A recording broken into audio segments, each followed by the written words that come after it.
Pakai uang untuk beli ini pasti tidak akan rugi. 10 hal yang sebaiknya kamu beli. Membelanjakan uang yang kamu hasilkan untuk self reward atas kerja kerasmu selama ini bukanlah hal yang salah. Kamu berhak menggunakan hasil jeripayahmu untuk memperoleh kebahagiaan. Tapi ingat, jangan sampai kebablasan ya. Kamu boleh memakai uang yang kamu miliki untuk bersenang-senang, tapi jangan sampai kamu menghabiskan uang hasil jeripayahmu untuk suatu hal yang merugikan dan justru membuatmu kesulitan di masa mendatang. Agar uangmu tidak terpakai sia-sia, berikut cara membelanjakan yang tidak akan kamu sesali. Pertama, kesehatan. Kesehatan merupakan hal yang sangat penting. Sebanyak apapun uang yang kamu punya, kamu tidak akan bisa menikmatinya jika tidak sehat.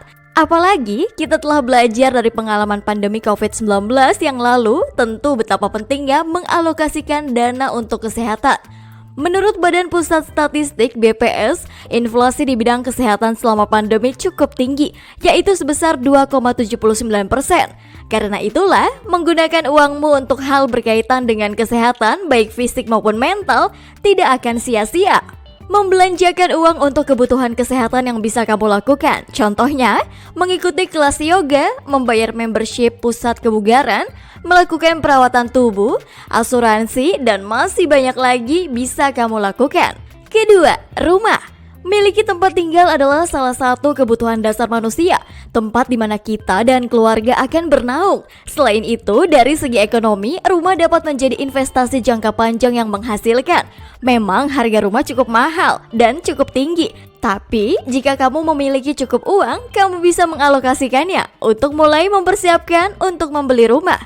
Kamu bisa mulai dengan mencari informasi harga pasaran rumah di tempat yang kamu inginkan. Tentukan pilihan rumah baru atau tidak. Ketahui total biaya cicilan berbulan. Riset untuk mengetahui developer yang tepat.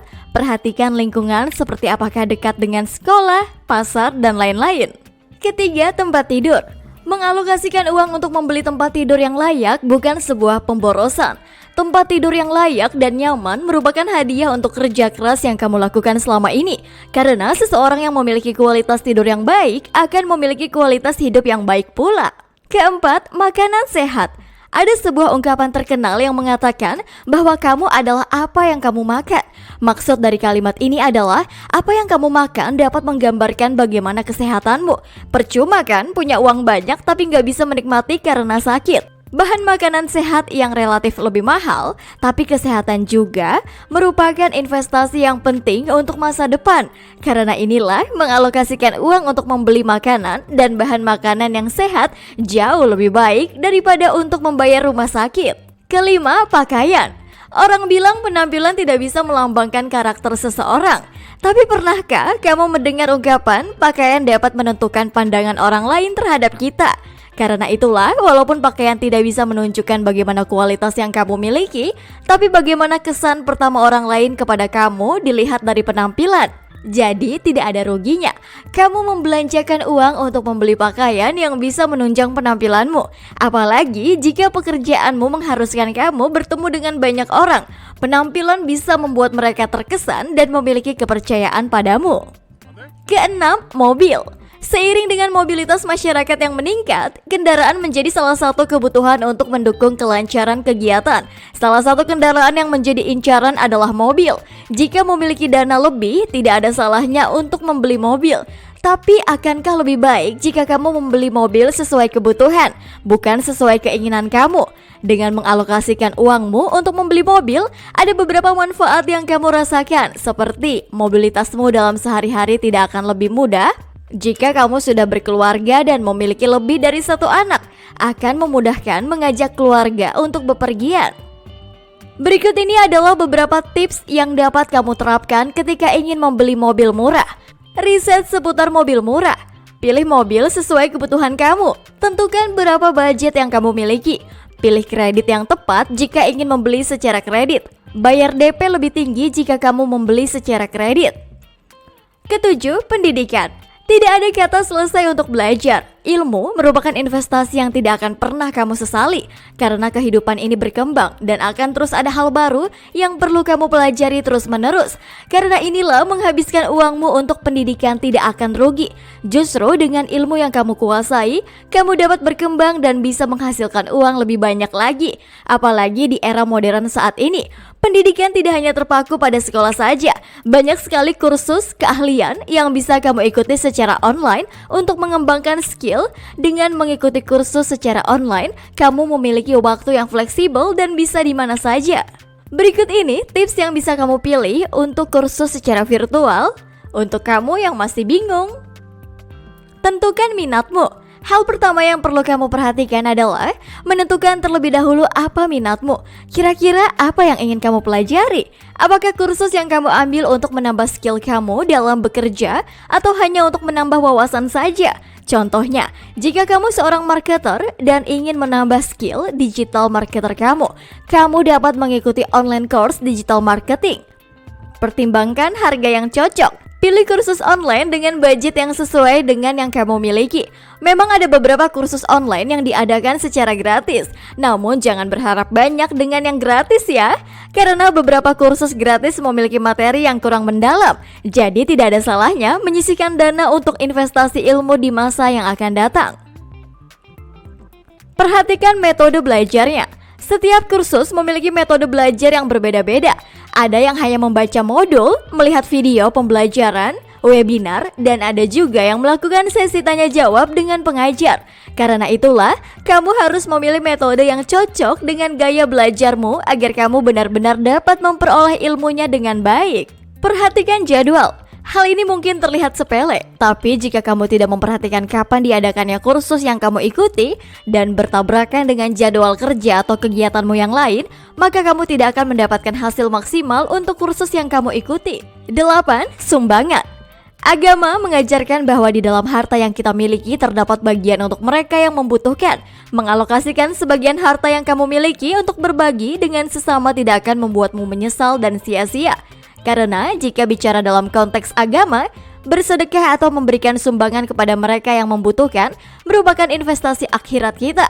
Di luar konteks agama, ada beberapa manfaat yang kamu rasakan ketika memberi sedekah pada orang lain. Di antaranya, manfaat untuk diri sendiri. Sedekah merupakan kegiatan positif. Bahkan dari berbagai penelitian, melakukan kegiatan positif akan meningkatkan imun tubuh. Membantu orang lain akan membuat lebih bahagia. Banyak orang tidak tahu bahwa memberi bantuan kepada orang lain akan memberi kebahagiaan bagi yang menerima dan memberi. Apakah kita pernah mengalaminya? Meningkatkan kepuasan hidup. Ada beberapa studi Jerman bahwa orang-orang yang memberi lebih banyak kepada orang lain akan memberikan kepuasan hidup yang lebih besar daripada orang-orang yang tidak memberi. Mengurangi tingkat stres. Riset yang dilakukan Johns Hopkins University dan University of Tennessee di Amerika menemukan bahwa ada orang yang rutin membagikan makanan gratis, sebagian kegiatan amal akan mengalami penurunan tingkat stres dan tekanan darah rendah dibandingkan dengan yang tidak memberi. Manfaat untuk orang lain. Meringankan kesulitan hidup yang menerima bantuan, memberi motivasi dan semangat untuk kehidupan yang lebih baik, membantu meningkatkan imun tubuh penerima bantuan, bagi komunitas akan memupuk rasa solidaritas dan tolong-menolong sehingga kesenjangan sosial dapat dikurangi bahkan dihapuskan. 9. Buku. Buku adalah jendela dunia. Ungkapan ini terdengar klasik tapi memang itulah adanya. Semakin banyak buku yang kita baca, semakin banyak kita melihat hal-hal yang terjadi di dunia ini. Buku juga tidak selalu tentang belajar dan kamu harus membeli buku-buku yang berat. Kamu bisa saja membeli buku fiksi untuk hiburanmu, karena kadang kala justru dari hiburan kamu menemukan ide-ide dan inspirasi baru. Selain itu, ada beberapa manfaat lain yang kamu dapatkan ketika membaca buku. Meningkatkan fungsi otak. Ada sebuah riset yang mengatakan membaca buku dapat mengaktifkan sebuah jejaring sirkuit kompleks dalam otak, sehingga rutin membaca buku dapat merangsang kerja otak. Menstimulasi mental. Seperti otot, otak juga perlu latihan rutin agar tetap kuat dan sehat. Membaca menjaga otak untuk tetap aktif sehingga dapat melakukan fungsinya dengan baik dan benar.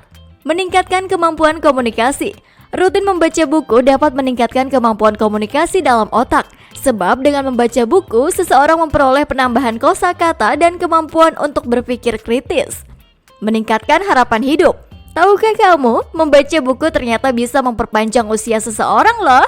Hal ini dibuktikan dalam sebuah studi yang mengatakan seseorang yang membaca buku selama 30 menit per hari, angka mortalitasnya akan berkurang 20% dibanding mereka yang tidak membaca buku. Menulis dengan baik. Kemampuan menulis dapat dilatih dengan rajin membaca buku. Hal tersebut dapat terjadi salah satunya karena membaca dapat menambah kosakata seseorang, sehingga dapat membantu kita membuat suatu karya tulis dengan lebih baik. Menumbuhkan empati. Bukan cuma secara intelektual, manfaat membaca buku juga berkaitan dengan kondisi psikologis dan emosional seseorang. Membaca buku, terutama buku fiksi, dapat meningkatkan kemampuan berempati, sebab pembaca dipaksa memahami karakter dan berbagai masalah yang dialami dalam cerita yang mereka baca. 10. Persiapan masa depan. Jangan membelanjakan uang yang kamu miliki tanpa tersisa, karena kamu tetap harus mempersiapkan masa depanmu dengan baik. Kamu tetap harus menyimpan uangmu untuk masa depan dan sebagian simpanan jika terjadi hal-hal tak terduga. Hal yang bisa kamu lakukan adalah bagi uangmu dalam beberapa pos seperti dana pensiun, dana darurat, dan dana pendidikan dan yang lain-lain. Sebelum menentukan pembagian uangmu, kamu harus terlebih dahulu tahu apa tujuanmu ke depan. Pos dana darurat sudah pasti perlu kamu buat untuk keperluan dadakan, sedangkan pos lain mengikuti tujuanmu. Contohnya, pos untuk membeli rumah, pos untuk keperluan pernikahan, pos dana pendidikan anak, dan masih banyak lagi. Kamu dapat menyimpan dalam berbagai aset berupa buku tabungan, properti, atau mungkin investasi jangka panjang seperti membeli emas contohnya. Sekarang kamu sudah tahu kan kemana harus kamu salurkan dana yang kamu punya.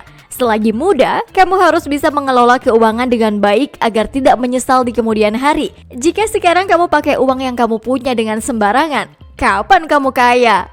Sampai di sini video kita kali ini. Jangan lupa like jika kamu suka, subscribe untuk mendukung channel ini, dan jangan lupa share ke teman-teman yang lain ya. Thanks for watching, dan sampai jumpa di tips kaya lainnya.